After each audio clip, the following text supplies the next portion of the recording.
Imagine your son almost dies because of an alcohol problem. His liver has failed. You arrange a transplant. You sit outside that operating theatre for hours and you pray. The surgery worked and he survives. And you think, okay, the worst is over. He physically cannot drink anymore and now my son will come back to me. But 6 months later, your house is filled with old newspapers and empty bottles that he refuses to throw away. He's smoking 40 cigarettes a day and he thinks his own employees are plotting against him. Every family dinner is like a screaming match, and one night he picks up his plate and throws it against the wall. Your son survived the transplant, but you are losing him all over again and you don't know why. That is the story of the person we are sharing today. The name and the personal details have been changed, but everything else is exactly as it happened.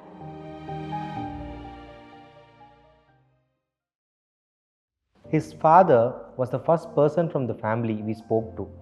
And I remember he started by saying, I don't understand what went wrong. Because on paper, his son had everything, a master's degree from abroad, a successful career, and then his mid-20s, he went through a breakup that completely broke him.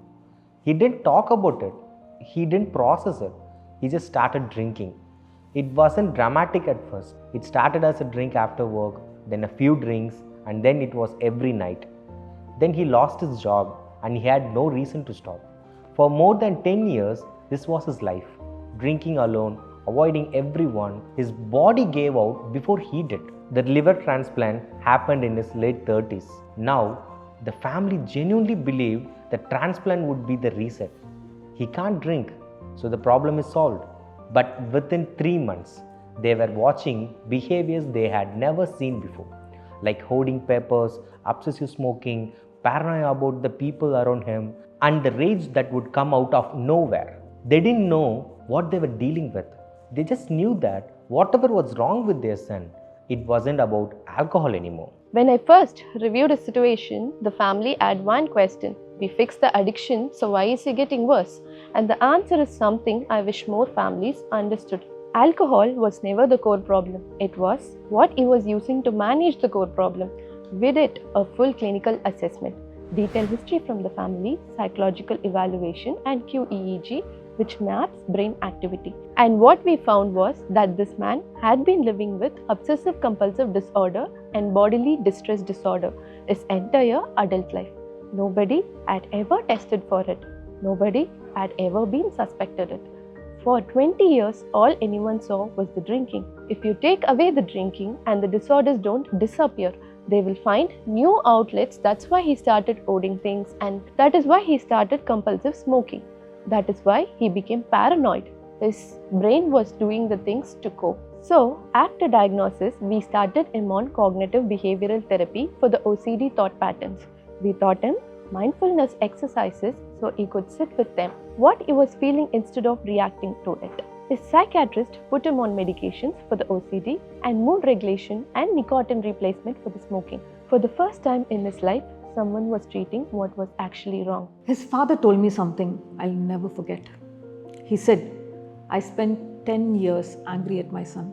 But if someone had told me 10 years ago that this was a medical condition, I would have brought him here the next day. 10 years. That's what a misdiagnosis cost a family. He didn't trust us for the first few weeks. He barely spoke. And honestly, for someone who spent years being told everything wrong in his life is his fault, why would he trust a stranger? So we didn't push, we just kept showing up.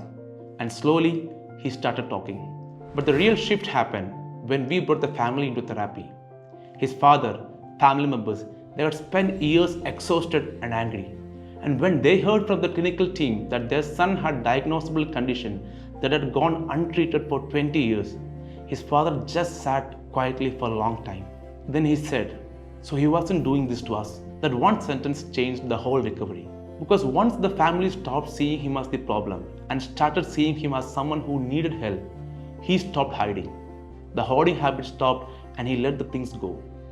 The smoking came down and eventually stopped. The paranoia took the longest, but week after week, it got a little better.